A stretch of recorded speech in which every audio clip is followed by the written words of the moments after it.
Welcome to From the Trenches, Success Shortcuts Revealed by Real-World Innovators Crushing It Right Now. I'm your host, Scott Hartley, and we're back with another episode packed with actionable strategies from today's most successful entrepreneurs. If you're tired of generic business advice and ready for real, cutting-edge tactics that are working right now, you're in the right place. Today, we're diving deep into turning contacts into advocates. And I can't wait to share with you the transformational insights from our guest. So without further ado, let me introduce you to Clay Hicks. Clay is the beacon of innovation and entrepreneurship. With a magnetic passion for nurturing professional relationships, he has architectured not one, but 5 flourishing enterprises. He's a mastermind behind the transformative H7 network established in 2008. H7 thrives as a pioneering B2B networking sanctuary, fostering environments where professionals don't just meet, but connect deeply, both face-to-face and in the digital realm. And his mission is to help you become an influencer in your realm, turning contacts into advocates and dreams into realities. Clay, welcome to the show. Thanks for having me, Scott. Awesome. Well, I met you, it's been like 2 years ago now, I think, since I joined H7. And of course, met with you before actually joining. And we've had an opportunity to kind of like collaborate on a few things, here over the past couple of years. But I've been really impressed with, the way the H7 network is set up.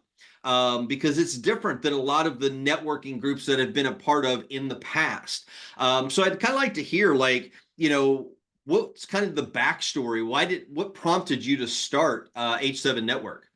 Yeah, so 16 years ago is when I started it. So 17 years ago, I was in a group that I was doing very well with, and it was kind of built a little like ours. I took from that, but they ended up closing. Okay. Closed. That left Chambers local to me and a BNI or two.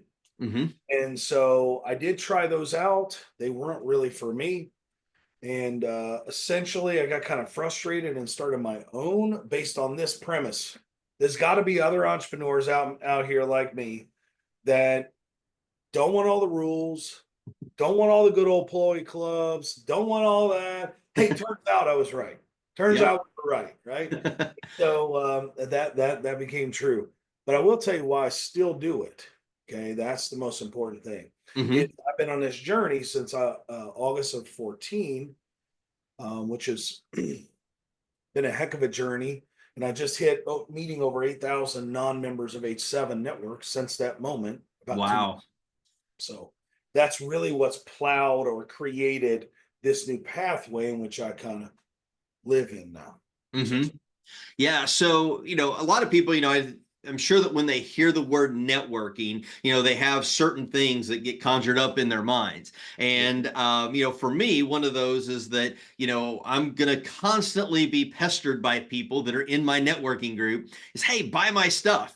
I want you to be the one that buys from me. And that's kind of the antithesis of how H7 Network actually operates. Kind of talk a little bit about that. I mean, I'm guessing that there might be a little bit of a story behind, kind of why you structured H7 this way. Yeah. So sell through the room, not to the room is one of our sayings. And that's kind of how we live, I guess, community. And so really the story about that was way back 9 years ago or so, 10 years ago now. When we were expanding all over the place, and I was starting to do training and such. We were doing some levels of training. And as I was experiencing things myself, my wife was involved in the community, a lot of the leaders, it just started to kind of settle in that way. Meaning that selling through the room was a lot easier because you're going to be a lot more vulnerable about who you're looking for. We removed the stigma around networking saying, well, we all know why we're here. There's no hidden agenda. Everybody knows they're here and why they're here, which is to grow their business. And so we had experienced a massive amount of whatever kind of groups you were going to. It could have been whatever. It could have been BNI. It doesn't matter. It wasn't about the name of it. It was the nature of it. You talk about networking way too often. there's far more networking groups where pitch slapping and selling to each other is really going on than not. Yeah. And that's kind of how it's kind of set itself up. And I've experienced that a lot. So Yeah. And, really, if we really look at, the power of networking, like you just mentioned, it's not selling to the room, it's selling through the room, because a networking group is going to be a finite number of people, which yeah, is never going to give you enough business, right? yeah, So you want to find out, who do they know, so that they can introduce you to those people. And then, now your potential to reach numbers of people is practically unlimited. So I know that you've kind of got this secret formula that you developed for the H7 network. It's also the title of one of your books. But share with us just a little bit about this formula that all of the H7 network members adopt, and it has been so successful for them and for you. yeah. So Connect, Serve, and Ask was born out of my first 3,000 one-to-ones back in August of 18. It took me Okay. 4 years to do 3,000 one-to-ones the first time. And it took me 2,500 one-to-ones to develop the third word in it. So all three words together are connect, serve, and ask. And so on a very oversimplified way of perceiving that, connect, serve, and ask is just us trying to build a relationship with each other, Mm-hmm. showing mutual respect, hearing what the other person says, all of that stuff. So that's where it kind of originates from. Mm-hmm. And so, but I've used it in so many instances. It's even it's kind of part of my marketing process. It's become that, right? And a Mm-hmm. lot of that is because I'm connecting, serving, and asking the person in front of me, and we're actually having an engaging one-to-one, a productive one-to-one. Mm-hmm.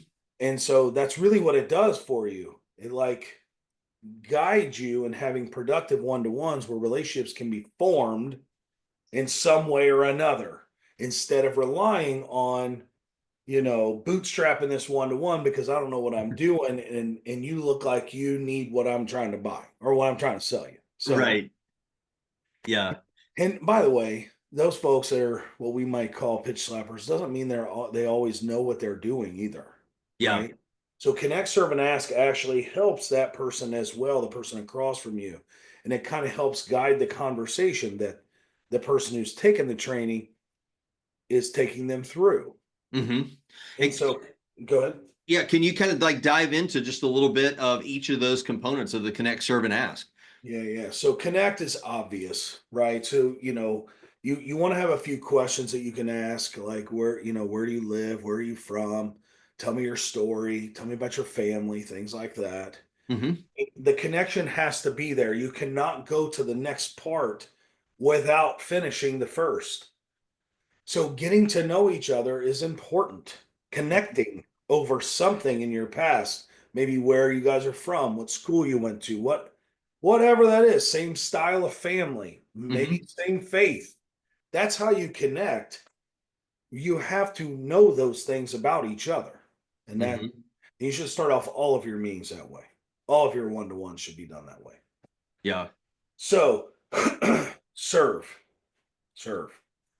You can't serve until you connect. So don't try to bypass this. There ain't nothing more annoying than getting into a conversation in a one-to-one.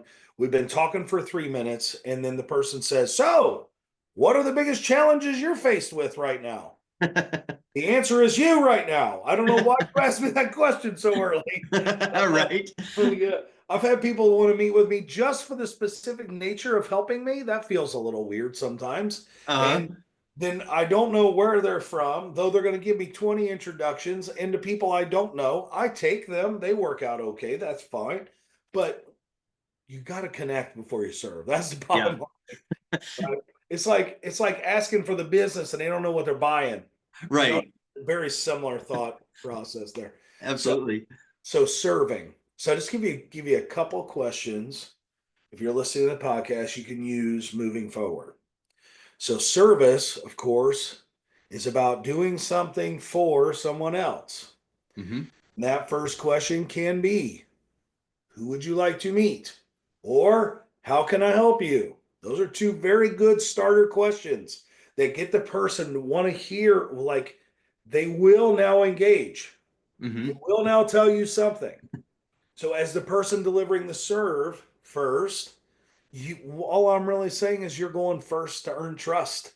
Yeah. You got to listen. You got to hear what they have to say. You actually have to help them. Things like that that Mm-hmm. offer and lend credibility by completing what you said you would do and things. Sure. So the serving piece is important. Now, I will tell you, if you are delivering a connect, serve, and ask one-to-one, and you're the one facilitating, what will happen is you'll feel like you might got short end of the stick because you only have a few minutes left after serving. But if you know who you want to meet and you leverage good techniques, you do not need much time to ask. Mm-hmm. Just don't. Yep. So you don't want to ask until you serve, right? And you're hoping that when serving, the other person may actually ask you who you would like to meet too. Right. That's not always the case. So you always got to show up prepared with your ask. You don't need 3 minutes to say manufacturing, do you? Nope. Do you need 3 minutes to say technology companies? No. No. But if you're ask rambling, you need 5 minutes, Yeah. right? That's the difference.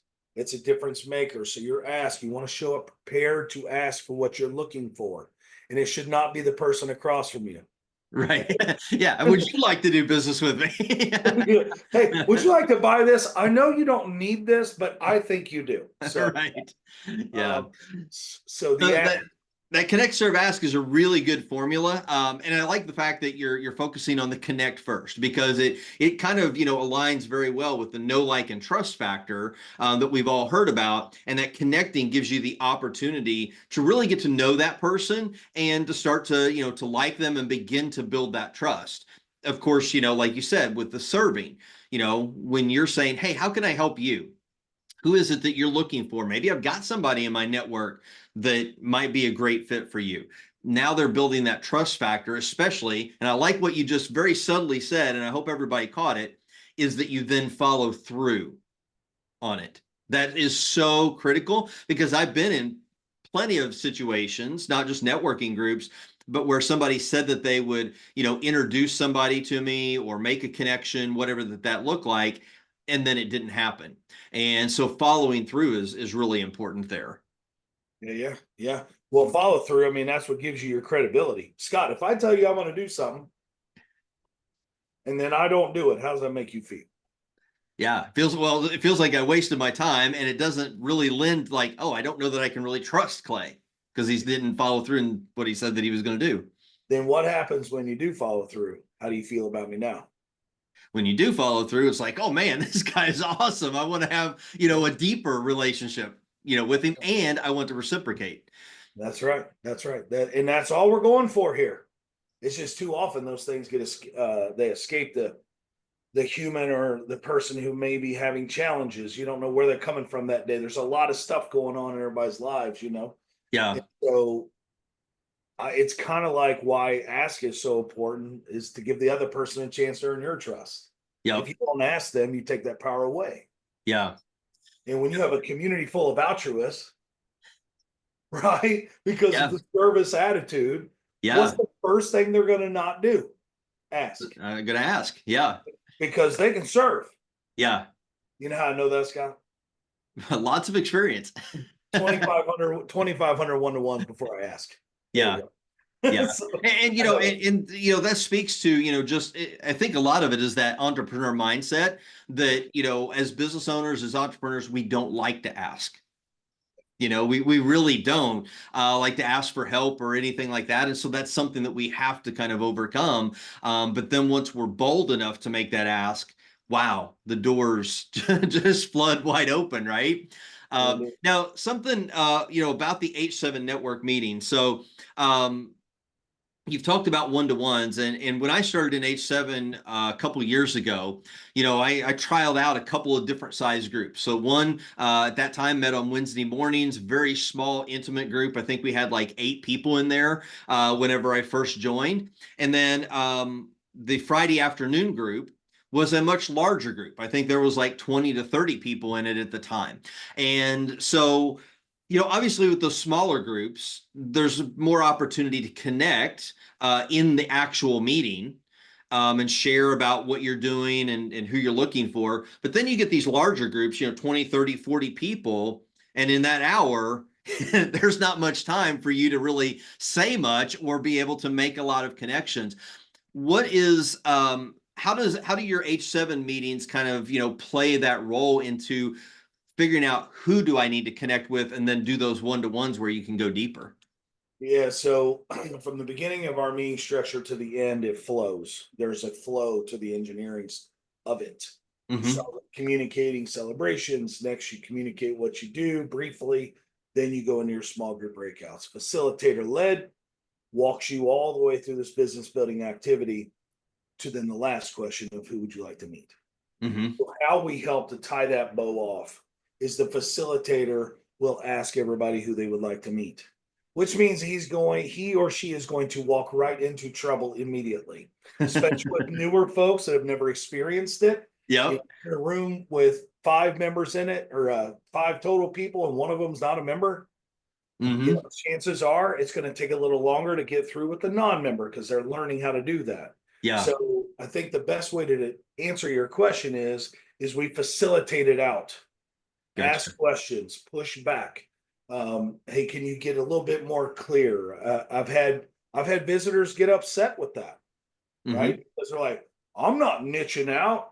Nobody's asked you to niche out. Just who would you like to meet today? Thanks for coming. Who would you like to meet? Right. And so anyway, so that's how we do it. It's through the facilitation. Gotcha. That's kind of the key there. And so the network meetings are great introductions where you're Uh-huh. going to meet a lot of people who might have some people in their network that would be good for you to meet with. And then you take those to those very productive one-on-ones by following that CSA formula, connect, serve, and ask. And Yep. now you can really go deep. And then, it's building those champions that, okay, it's like these are the people that I've met with now that they're kind of my strategic partners. We know that we can send referrals back and forth to each other and really help explode each other's businesses. That's right. That's right. Well, think about it. So when that facilitator says, Scott, who would you like to meet? That's actually when our culture comes alive. So like the Mm-hmm. words that that person uses coming back out will actually determine what happens with the rest of the group. There's a cause and effect. Mm-hmm. So if they communicate well, very engaging with using industry as their target, it's more easier to get through that because you Mm-hmm. don't have all the extra stuff. Well, for somebody brand new, that's not easy. Yeah. But you do, while working through this together, facilitating this, you end up in one-to-ones that are incentivized one-to-ones. Mm-hmm. Like, why you're meeting that person. They said they could help you. You think you're Yeah. going to show up to that meeting? Oh, Yeah. yeah. Yeah. Yeah. You think that other Exactly. person will show up? For Yes. sure. Yeah. Because if they don't, what happens? No Right? trust. They lose credibility, no trust. They just wasted their time. So we're using social contracts in those small group breakouts to say, hey, Scott, I can help you. Here's my scheduling link. Boom, let's get this done, right? Yeah. Those social contracts are helpful. Mm-hmm. Helpful. Yeah. And I tell you, with H7, unlike other networking groups that I've been a part of, but with H7, there was never, and I can literally say never a meeting that I went to that I don't walk away without at least one-to-one, usually more than that. Because again, it goes back to being clear, this is somebody that I'm looking for. It's not necessarily your end target, right? It's not necessarily the person that's going to buy from you, but maybe it's somebody else that's got introductions, that they can make. And so, when you have that clarity, now you're going to walk away with all of these meetings. And like I said, it's just kind of an exponential, type of thing. And it all goes back to that formula that has taken you, a number of years to actually develop by doing the one-to-ones. 100%, man. Yeah, I love that too. I love it. Like I do this one thing each week and Welcome to H7. I Mm-hmm. think everybody that comes in to Welcome to H7 are pretty much strangers. Yeah. They're all they found out about us, somebody brought them, whatever. But they're not in there with like a group of 10 members just waiting to deliver our culture. You know what I Yeah. mean? It's just not there. So you Yep. got 5 to 7 to 8 people that are in the same room but do not know each other when they got Hmm. there. You Yeah. take them and then you just gave them an incentive. So everybody walks away with those connections and they have an incentive to meet. It Yeah. becomes it can be very exponential for someone's business very quickly. Yeah, absolutely. Yeah. So, so networking, we all know that networking is an important part of our business. But it is, all built upon that whole relationship, thing. And you want to make sure that you're doing networking right because, I've been, on the opposite side of those calls where it's a pitch slap. It's like, oh, you think somebody's meeting with you and they have your best interest, but nah, never mind. Like I want to sell you my thing. But and I think, part of the joy that I get of being in H7 is I love being that connector. And Yeah. I've found that, with everybody that I've met with, it's like when you adopt this philosophy and these principles, it's like I love helping people. Like, Yeah. because now you're like incentivized. Like somebody makes a need, and I'm like looking through all my LinkedIn contacts, or just everybody that I know, and I'm racking my brain. It's like, oh, I need somebody in the manufacturing space, and even though I don't have a lot of contacts personally in that industry, I'm still like thinking really, really hard. It's like, how can I help this person just because I want to help them out, right? And I think it's kind of grows on you as being a part of that.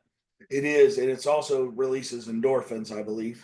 Yeah. I'm pretty sure of it because I love it so much. I'll just tell members like, send me 10 of my LinkedIn connections you want to meet. I'll roll them out to you. Let's just Yeah. go. Like, come on. You know how many people take me up on that? Very Probably few. not too many. Yeah, but it's kind of, that hesitation. So, Yeah. well, Clay, I really appreciate you spending some time here with me today. I know that you've got, something that you'd like to offer our listeners, so that they can learn more about, H7 and then also the Connect, Serve, and Ask. So if you can share just a little bit about your book. Yeah. Yeah. So the Connect, Serve, and Ask book, it's actually called Elevate Connections to Community. Okay. And what it does, it just walks you through. It's a shorter book, 25 pages, 27 pages, and it's downloadable. And it really shows you the power of Connect, Serve, and Ask. And Mm-hmm. so once you understand the power of it, you can at least begin to apply it. You should be able to be in a position where you apply it in a short book the way it is. Mm-hmm. But that's what it does. So Connect, Serve, and Ask supports you in focusing all of your energy in a one-to-one on earning trust so that like and no follow. Yeah. Awesome. Well, we'll make sure that we put a link to where you can grab that book in the show notes. Definitely go get a copy of that because whether you're in a networking group or not, this is going to help you with all of your business connections and your overall business relationships. And it's really, like we mentioned at the beginning, this is turning your contacts into advocates for your business. Yeah. So, well, Clay, thanks again for joining us here today. That's all for today's episode of From the Trenches. Grab your copy of Clay's book from the link in the show notes. And if you're looking to supercharge your email marketing, check out my book, Hit the Inbox, at hittheinboxbook.com. It's packed with 76 pages of strategies to get your emails landing in inboxes and driving sales.